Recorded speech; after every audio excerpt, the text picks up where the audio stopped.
পাঁচটি লক্ষণ থাকলে আল্লাহ তাআলা আপনার নামাজকে কবুল করছেন না, অর্থাৎ আপনার নামাজ কবুল হচ্ছে না। আপনি নামাজ পড়ে যাচ্ছেন জিন্দেগি ভর, আপনার নামাজটা কবুল হচ্ছে না। হাসরের ময়দানে আপনি দেখতে পারলেন যে আপনার আমল নামা ফাঁকা, অর্থাৎ তখন আপনার হায় আফসোস করা ছাড়া আর উপায় নেই। আপনার আফসোস করতে করতে আপনি আপনার ডান হাত কামড়ে খেয়ে ফেলবেন, আপনার বাম হাত কামড়ে খেয়ে ফেলবেন, আপনার মুখের গোস্ত আপনি নিজেই কামড়ে খেয়ে ফেলবেন। অর্থাৎ তখন আফসোস ছাড়া আপনার জীবনে আর কোনো উপায় থাকবে না। সে পাঁচটি লক্ষণ কি? এই পাঁচটি লক্ষণের ভিতর যদি আপনি পড়ে যান, তাহলে মনে করবেন আপনার নামাজ আল্লাহ তাআলা কবুল করছে না। অর্থাৎ এই পাঁচটি লক্ষণ সর্বপ্রথম আপনাকে ত্যাগ করতে হবে, পরিহার করতে হবে, তারপরে আল্লাহ তাআলার আপনার নামাজটি কবুল করবে। অর্থাৎ এই পাঁচটি লক্ষণ যদি থেকে থাকে, আল্লাহ তাআলার কাছে অবশ্যই মাপ চেয়ে নেবেন। সর্বপ্রথম খাস দিলে আল্লাহ তাআলার কাছে মাপ চাইবেন। আল্লাহ তাআলা তো রহিম, আল্লাহ তাআলা তো রহমান। আল্লাহ তাআলা বান্দার ওসিলা খোঁজে, বান্দাকে কিভাবে তাকে মাফ করবে, বান্দার গুনাহ কিভাবে আল্লাহ তাআলা মাফ করে, আল্লাহ তাআলা এইসব ওসিলা খোঁজে। অতএব এই পাঁচটি লক্ষণ যদি আপনার ভিতর থেকে থাকে, তাহলে অবশ্যই অবশ্যই তা পরিহার করে আল্লাহ তাআলার কাছে মাপ চেয়ে আপনি পুনরায় ভাবে আপনি আবার নামাজ শুরু করতে পারবেন ইনশাআল্লাহ, এবং শুরু করবেন। তা পাঁচটি লক্ষণ কি আজকে আমরা জেনে নিই। প্রথমে এক নম্বর হলো নামাজে মনোযোগী নাই। অর্থাৎ আপনি নামাজ পড়তেছেন, দুনিয়াবী চিন্তা আপনার ভিতরে থাকে, অর্থাৎ সংসারের চিন্তা থাকে। আপনি নামাজ পড়তেছেন, এই অবস্থা আপনার ব্যবসা বাণিজ্যের কথা ভাবেন। আপনি নামাজ পড়তেছেন, আপনি এই নামাজ শেষ করে আপনি কোথায় যাবেন এই চিন্তা করেন। আপনি নামাজ পড়তেছেন, আপনি নামাজ শেষ করে আপনি কি করবেন আপনি এই চিন্তা করবেন, সংসার চিন্তা করবেন। মানে দুনিয়াবী সমস্ত চিন্তা আপনার নামাজের ভিতরে আসে। নামাজের ভিতরেই আপনি মানে অন্য মানুষ, আপনার শরীরটা আছে মসজিদে, বা আপনার শরীরটা আছে নামাজের জন্য, কিন্তু আপনার রুহুর, আপনার আত্মা, আপনার হৃদয় সেরকম নামাজের ভিতরে মনোযোগী নেই। আপনার মনোযোগীটা অন্য কোথাও রয়েছে, অন্য জায়গায় রয়েছে। অর্থাৎ এমন নামাজটা মনে না হয়, আপনি নামাজটা পড়বেন এমন ভাবে যে আল্লাহ তাআলা আমার কথাগুলো শুনতেছে। আপনি আলহামদুলিল্লাহ বলতেছেন, আল্লাহ তাআলা তোমার সূরার আপনার আয়াতের অর্থের জবাব দিচ্ছেন। আপনি রুকুতে কি তাসবিহ করতেছেন সেটার অর্থ খেয়াল করবেন, সিজদায় কি তাসবিহ পড়তেছেন সেটার অর্থ খেয়াল করবেন। মোট কথা একটাই হলো যে আপনি যেই রুকুতে তাসবিহ পড়বেন, সিজদায় যে তাসবিহ পড়বেন, যে সূরা পড়বেন, এর অর্থের দিকে খেয়াল করবেন। অর্থের দিকে খেয়াল আসলে তাহলে নামাজের প্রতি মনোযোগ আসে। কিন্তু আপনি নামাজটা ঠিকই পড়েন, কিন্তু নামাজের ভিতরে মনোযোগী থাকে না, অন্য অন্য চিন্তা ফিকির করেন। এমন নামাজ যদি আপনি পড়েন, তাহলে তো আপনার নামাজ আল্লাহ তাআলার দরবার কবুল হচ্ছে না। তাহলে এরকম নামাজ পড়ে কি লাভ? অর্থাৎ নামাজে মনোযোগী হতে হবে। নামাজকে খুব সুন্দরতার সাথে, নর্মতার সাথে, মনোযোগী সহকারে নামাজ পড়তে হবে। রাসূল সাল্লাল্লাহু আলাইহি ওয়াসাল্লাম বলেন যে নামাজে কেউ 1 ভাগ সওয়াব পায়, কেউ 2 ভাগ সওয়াব পায়, আবার কেউ কোনো সওয়াবই পায় না। অর্থাৎ হচ্ছে তোমার নামাজটা কি পরিমাণ হলো, তোমার নামাজটা কতটুকু হলো, সেই পরিমাণের সওয়াবটা তুমি পাবে আল্লাহ তাআলার দরবারে। মানে 1 ভাগ হতে পারে, 2 ভাগ হতে পারে, বা নাও হতে পারে। অর্থাৎ নামাজে মনোযোগ দিতে হবে। 2 নম্বর হলো নামাজে এর পর ও পাপ কাজ করে। অর্থাৎ নামাজও পড়তেছে, ব্যক্তি পাপের কাজে লিপ্ত হয়ে গেছে, তাহলে মনে রাখবেন আপনার নামাজটা কবুল হচ্ছে না। কেননা নামাজই আপনাকে সমস্ত গুনাহ থেকে ফিরিয়ে আনবে, আপনাকে সমস্ত পাপ থেকে ফিরিয়ে আনবে, আপনাকে সমস্ত খারাপ কাজ থেকে ফিরিয়ে আনবে। অর্থাৎ আপনি নামাজ পড়তেছেন আবার গুনাহ করতেছেন, আপনি নামাজ পড়তেছেন আবার গুনাহ করতেছেন। এই নামাজ আপনাকে কখনো নাজাতের ফয়সালা করে দিতে পারবে না। এই নামাজ কখনো আল্লাহ তাআলার দরবারে আপনার জন্য সুপারিশও করবে না। অর্থাৎ নামাজের পরও আপনি গুনাহ করে যান, আগে আপনি গুনাহটাকে ছাড়েন। শরীর গুনাহ ছাড়ার জন্য 3টি কথা স্মরণে রাখবেন সবসময়, যে আল্লাহ তাআলা আমার সমস্ত কিছু দেখতেছে, ফেরেশতারা সমস্ত কিছু লিখতেছে, এবং যে কোনো সময় আমার মৃত্যুবরণ হতে পারে। একটি গুনাহ করার আগে যদি আপনি এই 3টি কথা স্মরণে আসে, আশা করা যায় কখনো কোনো বান্দা গুনাহের কাজে লিপ্ত হবে না। অতএব নামাজটাকে এমন ভাবে পড়তে হবে যে নামাজের পরেও গুনাহ না হোক, নামাজের আগেও কোনো গুনাহ না হোক। এই জন্য নামাজের পরে মনে কোনো গুনাহ না হয়, নামাজটাকে এভাবে গুনাহ থেকে ছাড়ো, আর নামাজটার প্রতি মনোযোগী হন।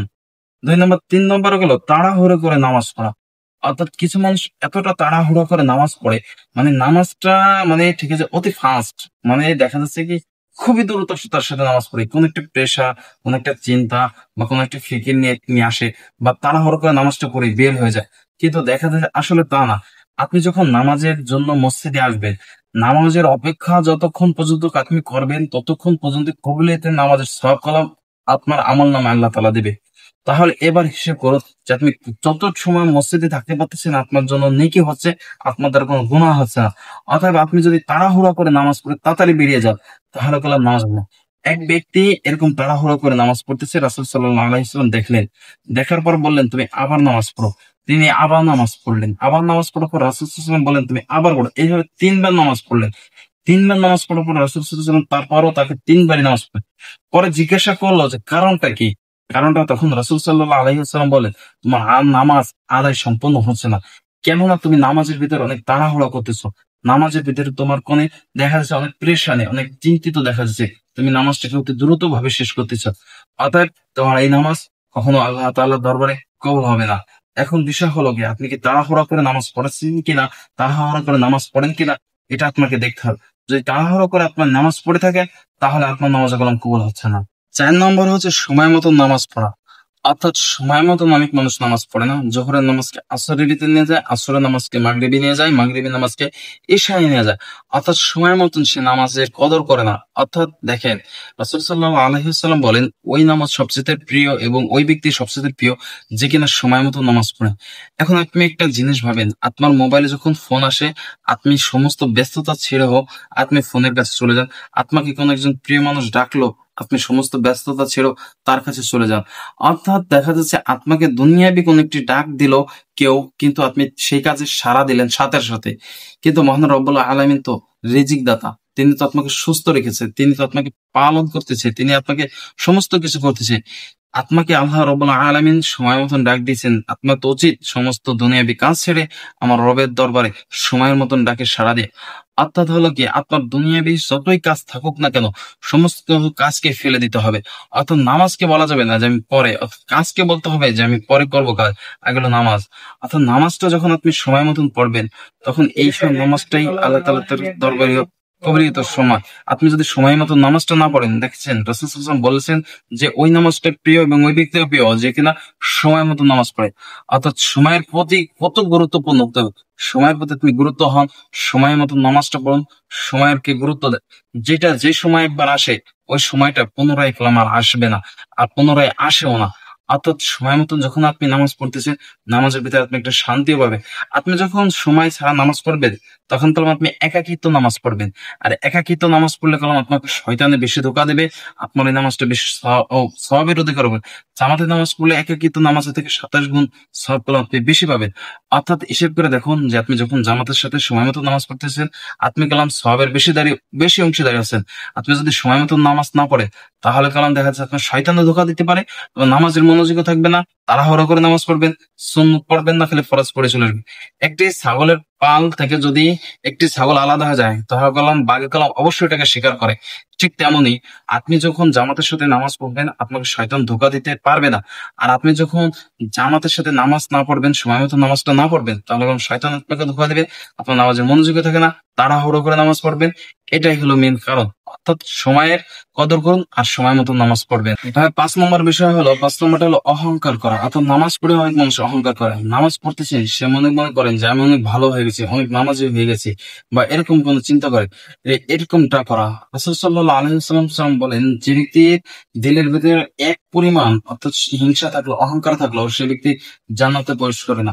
আর অহংকার এমন একটা জিনিস, আপনার সমস্ত আমলকে, সমস্ত নেকি আমলকে ধ্বংস করে দেওয়ার জন্য যথেষ্ট। তো হিংসা অহংকার থেকে আপনাকে বিরত রাখা, অর্থাৎ হচ্ছে যেমন শুকনা লাকড়ি কলাম আগুন দিয়ে জ্বালিয়ে দেয়, এরকম আপনার আমলগুলো কলাম জ্বালিয়ে দেবে, নেক আমলগুলো, এই অহংকারের হিংসা। আর অহংকার এমন একটি খারাপ আর এমন একটি জঘন্য গুনাহ যে আপনি নামাজ পড়তেছেন, আপনার দিলের ভিতরে অহংকার রাখতেছেন, আমার পাশে ভালো দামি দামি মানুষ এসে নামাজ পড়তে হবে, এমনি সাধারণ কৃষক বা সাধারণ ভ্যানচাও এর মানুষ আমি পাশে নামাজ পড়বো না। বা যেরকম ভাবে আপনি হাই সোসাইটি ভাবে নিয়ে থাকেন, আমার পাশে কোনো ভালো মানুষ থাকতে হবে, এই থাকবে, এমন নানান ধরনের একটা চলার পথে আপনার পাশে একটি মানুষ আসলো, মানে দেখতে বিস্তৃত হলো বা যে কোনো একটি কারণে এইভাবে আপনি নামাজটা, তার আপনার দিলের ভিতরে একটা হিংসা হিংসা অহংকার আসতেছে, এই অহংকার রাখবেন না। অহংকার রাখলে আপনি যতই আমল করুন না কেন, সমস্ত আমলি কালাম আপনাকে জ্বালিয়ে পুড়ে শেষ করে দেবে। অর্থাৎ যে ৫টি কারণ বললাম আপনাকে, এই ৫টি লক্ষণ যদি আপনার ভিতরে থাকে, আল্লাহ তাআলা কালাম আপনার নামাজকে কবুল করবে না। অর্থাৎ এই ৫টি লক্ষণ আপনি ছাড়ো, যদি আপনার ভিতরে থাকে আর কারো ভিতরে যদি থেকে থাকে, অতএব আপনারা ছেড়ে দেয়। এই ভিডিওটা আপনি বেশি বেশি শেয়ার করে দিন, এই ভিডিওটা অন্যকে দেখার সুযোগ করে দিন, যাতে করে আপনার ওসিলায় হয়ে আরেকজন মানুষ শিখতে পারেন যে ৫টি কারণ কি। যদি আপনার ওসিলায় এই মানুষটি শিখতে পারে, আপনিও কলম সমপরিমাণে নেকি পাবে। অর্থাৎ হলো কি, এই ৫টি কারণ আপনাকে বর্জন করতে হবে। আর যদি থেকে থাকে, এই 5টি কারণ বাদ দিয়ে আল্লাহ তাআলার কাছে মাপ চেয়ে আপনি পুনরায় এবার নামাজ শুরু করবে মনোযোগী সহকারে।